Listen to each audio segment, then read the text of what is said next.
History remembers the Great War in sweeping arrows on a map. But for the British Tommy, the war was a world exactly 6 feet deep and 3 feet wide. In this subterranean labyrinth, time was measured not in miles, but in the rising rainwater and the sun's agonizing crawl across a narrow strip of sky. This is the story of the 24-hour cycle of survival.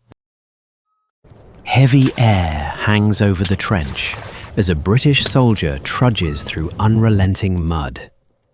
Each step is a battle against the earth, splashing past discarded gas masks and spent shells. It is 6 a.m. In the Ypres salient, the world doesn't wake to birdsong. It wakes to apprehension and uncertainty. Stand 2. For 1 hour, every man in the line is a statue. Nothing there. This is the hour of maximum danger.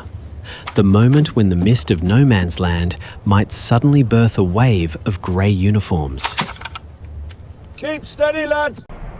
Artillery shells are exchanged, like a grim morning greeting. It is a ritual of presence. Keep your heads down, lads! Once the sun clears the horizon, the tension breaks, replaced by the crushing weight of the mundane. A trench is a living wound in the earth. It is constantly trying to heal itself by burying the men inside. If they aren't fighting the enemy, they are fighting gravity, shoring up walls that collapse under their own weight. Breakfast has arrived, a hot meal brought up from the rear. Men eat greasy meat and rock-hard biscuits, while the front-line terriers, rats the size of cats, are unwanted guests that are ever present, waiting for a dropped crumb. This is Chatting, a daily war against the lice that live in every seam and fold of a wool uniform. Little pests. The popping of the eggs is the quiet soundtrack to every morning lull.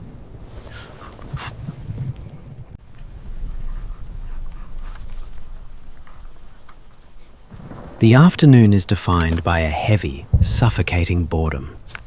Men write emotional letters they fear will be their last, or sleep where they can. In this 6-foot-deep world, the horizon is only a few yards wide. Help!